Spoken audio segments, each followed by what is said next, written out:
Hello, I'm Elizabeth, the creative director behind Quark Circus, and since it's a new year, I thought I would start something new. I mean these videos to be a short behind-the-scenes take into my creative process and as I make acts and shows. If it goes well, I'll wrangle up some of my compatriots to share their work too. But since a new year has just begun, I wanted to share my annual planner routine. And I know the people who actually use planners have already gotten them and started using them, so in a certain way I've missed the boat.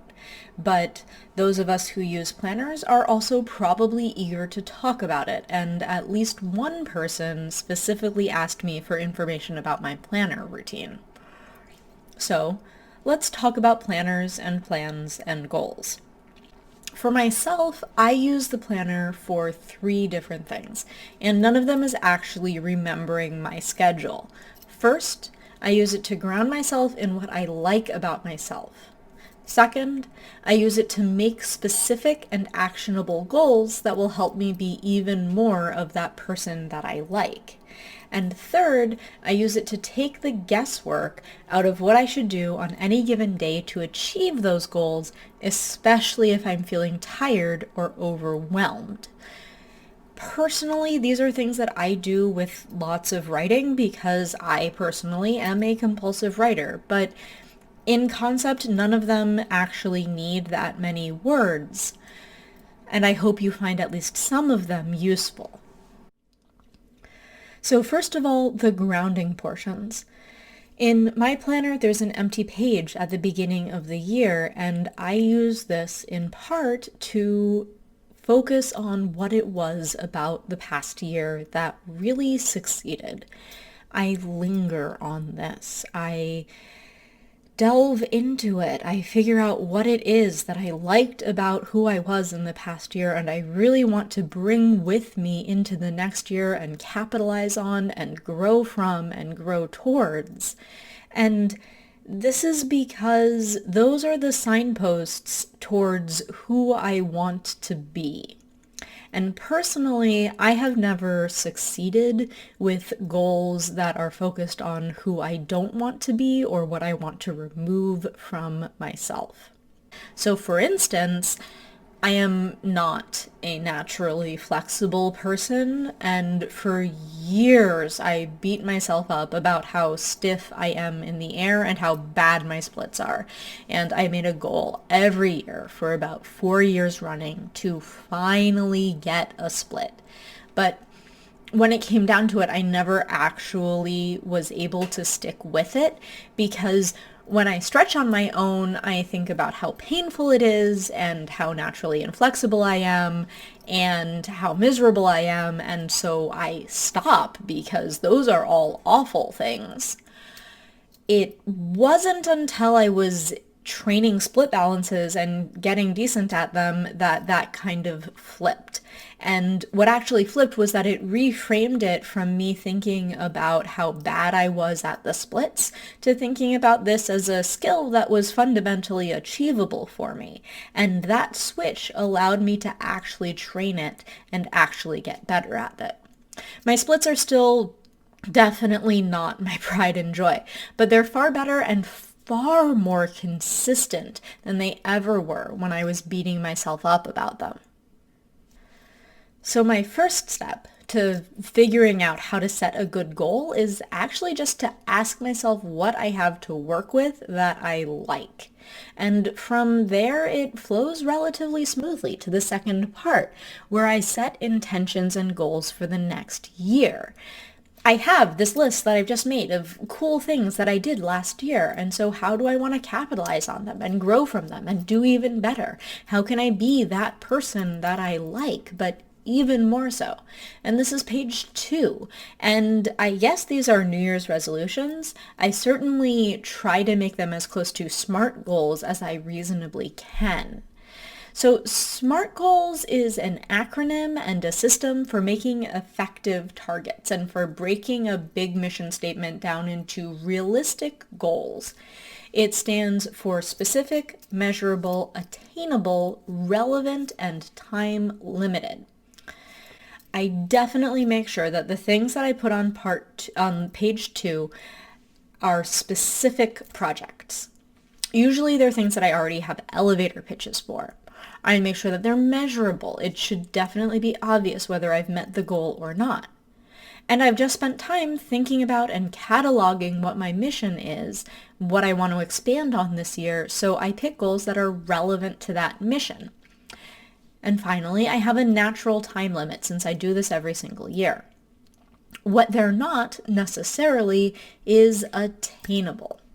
I absolutely try my best to make goals that are within reach, but sometimes life gets in the way. So, for instance, in 2020, I made what I thought was frankly a gimme of a goal to teach a workshop that I already had scheduled with a studio. Except COVID hit, and you can't teach a workshop in a closed studio, so oops. When I repeat this process on a smaller scale every single month, I make sure that the only thing standing between me and success is the decision to do the work. And I frequently do that by reframing my monthly goals to be process-oriented instead of results-oriented. I set a goal of how many times I'm going to train instead of what skills I'm going to learn. If it's a project, I keep it to a manageable scale, the kind of thing that maybe it would be better if I had continual and regular effort, but I could definitely do in a weekend if I absolutely had to. A monthly goal of getting a sequence that I'm struggling with might just not work because my arms are too short. But a goal of training 10 times is entirely up to me to meet or to fail to meet. Similarly, I use the year at a glance section of my planner as a daily checklist to make sure that I'm doing the things I want to do most days, things like working out or writing or meditating.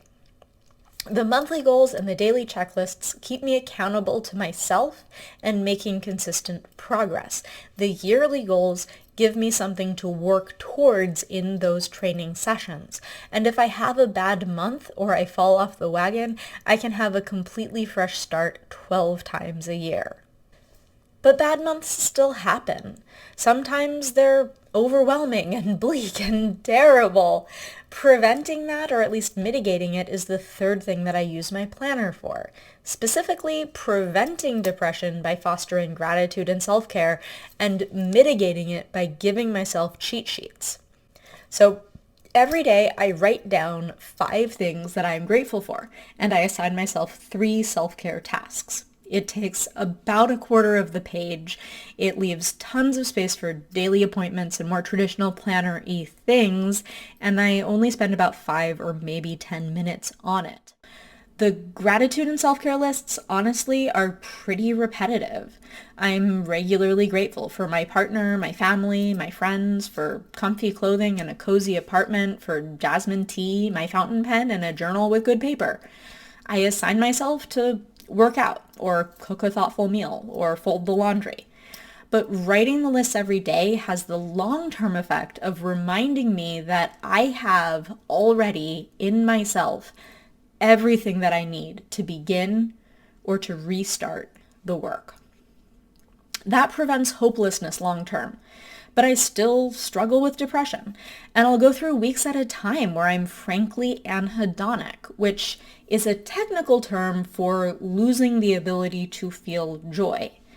And that makes working towards a long-term goal incredibly tricky because why should I work hard at a thing that won't make me any happier than just sitting on the couch and scrolling through Facebook? But anhedonia is weird. It's not actually like I would rather scroll through Facebook. I just can't emotionally differentiate between doom scrolling and pleasure reading. So I default to whatever takes the least emotional energy. And for instance, if a book requires actual thought, I'll end up on Facebook mid-chapter. But if it's immersive, pulpy, predictable fantasy, I'll read the entire 1,200-page epic in one go. And I can use that to keep myself on a path towards my goals as well. If I had to come up with a workout plan while anhedonic, much less choreograph an entire routine, it's just not going to happen. But if I can go through a workout plan that I've already made, that seems a lot easier, which is exactly what I do in extra note pages at the end of the planner. The last thing that I add to every single planner, every single year, sort of melds this all back together. I tape 2 notes into every planner that I use, one for my partner and one for my best friend. They remind me that I'm loved, which not only gives me light when I'm feeling really bleak, but it also leads me to ask what I love about myself, which gets me back to the start of setting intentions and turning them into good, smart goals and making it as easy as possible for me to achieve them. By the way, the planner that I use and absolutely love is the Hobonichi planner. It has absolutely everything. It's a removable book with a reusable cover that comes in many different styles and colors and patterns.